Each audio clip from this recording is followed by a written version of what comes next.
Welcome करते हैं आपको अपने चैनल मैरिज सेंटर 3.0 में। जी दोस्तों, सबसे पहले आप ये लड़की का इंटरव्यू सुने, लड़की की तमाम बातें सुने, उसके बाद बात करते हैं। अस्सलाम वालेकुम दोस्तों, मैं हूं आपका host Shahzad Ali marriage centre 3.0 से। आज हम आए हैं एक ख़ातून की तरफ और इनकी तरफ आते आते हमें बहुत वक्त लगा है और हमें शाम हो गई है, इसलिए हम अभी इनका रात के वक्त इंटरव्यू कर रहे हैं। आइए इनसे मिलते हैं, इनसे हाल अहवाल पूछते हैं। जी अस्सलाम वालेकुम। वालेकुम अस्सलाम।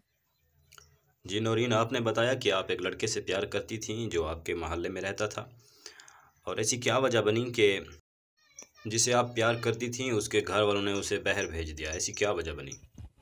उसकी ये वजह बनी कि वो एक अमीर फैमिली से बिलोंग करता था और गरीब फैमिली से बिलोंग करती थी। तो जब उसके पेरेंट्स को पता चला कि हम दोनों का आपस में ताल्लुक है और हम मतलब एग्री हैं एक दूसरे के साथ, तो उन्होंने ये किया कि उन्होंने कहा कि ये लड़की हमारे घर की मतलब बहू नहीं बन सकती, या उसकी बहनों ने कहा कि भाभी नहीं बना सकते हम इसको, उसके पेरेंट्स ने इशू किया। और उसके बाद उन्होंने बहुत ज़्यादा उसको मनाया, लेकिन उसने कहा कि नहीं, वो मेरे साथ सिंसियर था, मैं इस बात की भी गवाही देती हूँ और मैं भी उसके साथ थी। तो उसने कहा कि नहीं, मैं उधर ही करूँगा। तो उसके पेरेंट्स ने उसको मुझसे दूर करने के लिए बाहर भेज दिया। अच्छा, जब लड़के के घर वालों ने उसे मना किया तो फिर लड़के ने ज़िद की, तो इसी वजह से जो है उसके घर वालों ने उसे आपसे दूर करने के लिए बाहर भेज दिया। अच्छा, तो फिर ये बताएं कि जब वो बाहर चला गया तो फिर आपका राब्ता कैसे हुआ उसके साथ? जब वो बाहर के मुल्क गया तो उसने फिर मेरे साथ खुद ही कांटेक्ट किया, क्योंकि उसके पास तो मेरा कांटेक्ट सेव ही था, मैं तो वहाँ पे ही थी, वो जस्ट चेंज हुआ था। फिर उसने मेरे साथ रब्ता किया और उसने अपनी सारी सिचुएशन बताई, वरना मुझे तो ये लग रहा था कि शायद वो अब वापस नहीं आएगा। लेकिन उसने बताया कि उसके पेरेंट्स ने उसके साथ ये किया और वो मजबूरन बाहर चला गया है, तो लेकिन फिर भी वो मेरे बगैर नहीं रह सकता। तो उसने मुझे फिर बताया कि मैं वहाँ पे आ जाऊँ ऐसे। मतलब उसने आपको कन्वेंस किया कि आप अपने घर वालों को बगैर बताए मैं आपको बाहर बुलाता हूँ, तुम बाहर आ जाओ। तो आपने कैसे अपने दिल में ये तहैया किया कि मुझे उसके पीछे चले जाना चाहिए? आपने मतलब आपने अपने घर वालों की भी परवाह नहीं की और उसके पीछे चली गई। मैंने सोचा कि अगर वो अपने पेरेंट्स उसके पेरेंट्स ने उसको यहाँ से बाहर भी भेज दिया, लेकिन वहाँ जाके भी वो कह रहा है कि मैं तुम्हारे साथ सिंसेयर हूँ और मैं दोबारा रब्ता उस किया मेरे साथ, तो फिर इंसान यही सोचेगा कि वो सच में है। तो फिर मैं उसकी बात मान के, उसने मुझे कुछ पैसे वगैरह भेजे और सारा बंदोबस्त करने का कहा। मैंने अपना पासवर्ड वगैरह बनवाया, टिकट आई और मैं अपने पेरेंट्स से छुप के वहाँ चली गई।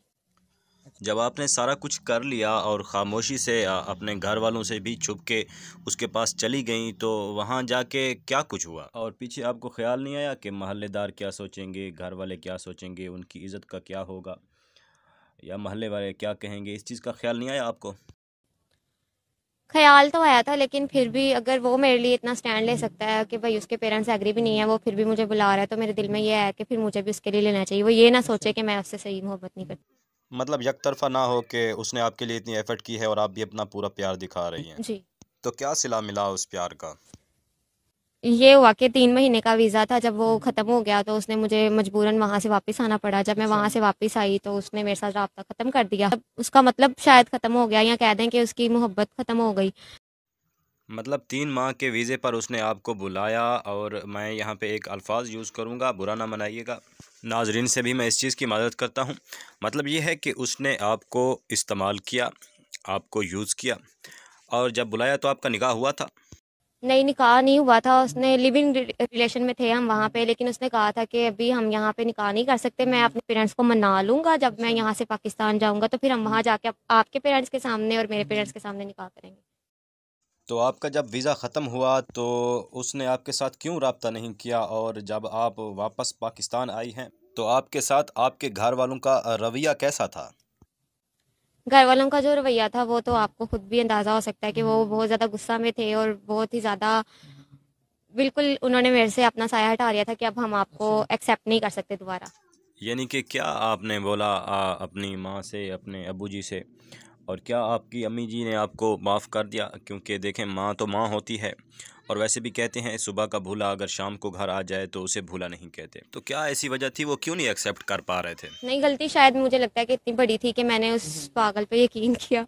आज मैं यही कहती हूँ कि मैंने तब तो मैं पागल थी जो मैंने उस पर यकीन किया, और लेकिन अब मेरे पेरेंट्स इस नहीं होते कि मैं दोबारा उनके पास वापस जाऊँ। वो कहते हैं कि तुमने हमारी इज्जत खराब की। तो उस लड़के से रब्ता क्यों नहीं है दोबारा? जैसा कि आपने खुद भी कहा है कि शायद उसको बस मतलब था, वो उसका पूरा हो चुका है। मतलब उसका आपसे कोई राब्ता नहीं हुआ, तो कितना कितना अरसा हो चुका है इस चीज़ को? आप ये भी बता रही थी कि आप इस वक्त अपनी एक कॉलेज की दोस्त है, आप उसके साथ रह रही हैं, तो क्या क्या मसला हो, कितना अरसा हो चुका है इन सब चीज़ों को? 6 माह तकरीबन इस बात को हो गए हैं कि मैं जब वहाँ से आई और मेरे पेरेंट्स भी मुझे मुझे ये चीज़ का पहले भी अंदाज़ा था कि अब मेरे पेरेंट्स क्यों मुझे एक्सेप्ट करेंगे। तो जब वो मुझे एक्सेप्ट नहीं कर रहे थे तो एक दोस्त है जिसके साथ मैं फर्स्ट ईयर में पढ़ती थी, फिर उसने मुझे अपने घर में पनाह दी।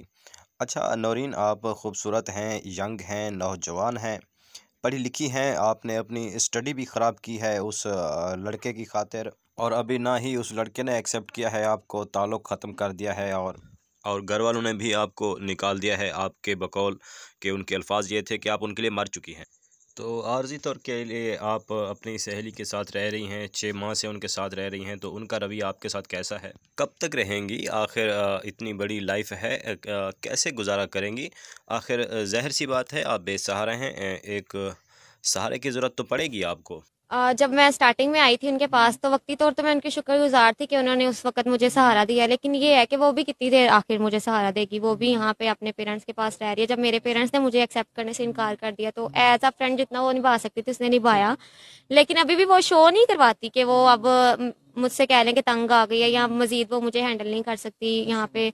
लेकिन ये है कि उसके रवैये से मुझे महसूस हो जाता है और मैं लेकिन फिर भी परेशान हूँ कि आगे क्या बनेगा और मैं कब तक यहाँ रहूँगी और आगे मेरा क्या मतलब मतलब अपना फ्यूचर नज़र नहीं आ रहा आपको? आ रहा बिल्कुल, क्योंकि मैं पहले भी धोखा खा चुकी हूँ तो अब मैं किसी पे ट्रस्ट भी नहीं कर सकती, मुझे डर लगता है इस चीज़ से भी। लेकिन बस अल्लाह बेहतर करने वाला है। अच्छा नौरीन, माशाल्लाह से आप समझदार हो, पढ़ी लिखी हो, सब कुछ जानती हो। गलती इंसान से हो जाती है, इंसान गलतियों का पुतला है। अच्छा इंसान वही होता है जो अपनी गलती से कुछ सीख ले, ठीक है? तो नौरीन, हमारा इदारा मैरिज सेंटर 3.0, जिसके रिलेटेड हम आपके पास हाज़िर हुए हैं।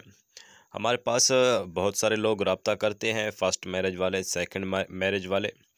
अगर हमारे इदारे की तरफ से, हमारे चैनल की तरफ से, मैरिज सेंटर 3.0 की तरफ से अगर कोई शख्स आपके साथ निकाह करना चाहे और आपको वो तमाम खुशियाँ देना चाहे जिसकी आप ख्वाहिशमंद हैं, यानी कि कोई हजरात फ़र्स्ट मैरिज वाले या सेकंड मैरिज वाले आपके साथ करना चाहें, तो उसके रिलेटेड आपका क्या ख्याल है? वैसे तो जैसा मैंने आपको बताया कि मेरा यकीन उठ चुका है, लेकिन फिर भी अगर कहते हैं जैसे आपने कहा कि सीखना चाहिए, दुनिया में बुरे लोग भी हैं तो अच्छे भी हैं, लेकिन अगर कोई ऐसा होगा तो इंशाल्लाह ज़रूर। लड़की की तमाम तर इन्फॉर्मेशन जो है आप अपने कानों से सुन चुके हैं। लड़की की तमाम तर तफसीलात आप अपने कानों से सुन चुके हैं। वॉइस का कुछ हिस्सा प्ले करने का हमारा मकसद भी यही होता है कि आप तमाम तर इन्फॉर्मेशन अपने कानों से सुनें, क्योंकि बहुत सारी चीज़ें ऐसी होती हैं जो हमें भूल जाती हैं, जो हम वीडियो में बता नहीं सकते, और जो है हमसे मिस्टेक हो जाती है, क्योंकि इतने ज़्यादा तादाद में डेटा होता है लोगों का हमारे पास कि फिर हम याद नहीं रख पाते। बहुत सारी चीज़ें मिक्स हो जाती हैं हमारे हमसे, बहुत सारी चीज़ें हमें भूल जाती हैं जो हमने उनसे सुनी होती हैं या उनकी इंदराज में रजिस्टर में लिखी होती हैं, वो चीज़ें सब की सब हम नहीं याद कर पाते। तो इसीलिए हम कोशिश करते हैं कि आप लोगों के साथ लड़की की इजाज़त के बाद उनकी कॉल की रिकॉर्डिंग और उनकी व्हाट्सअप की वॉइस आपके साथ शेयर कर दिया करते हैं। उम्मीद करता हूँ तमाम तर तफसीलात आप अपने कानों से सुन चुके हैं।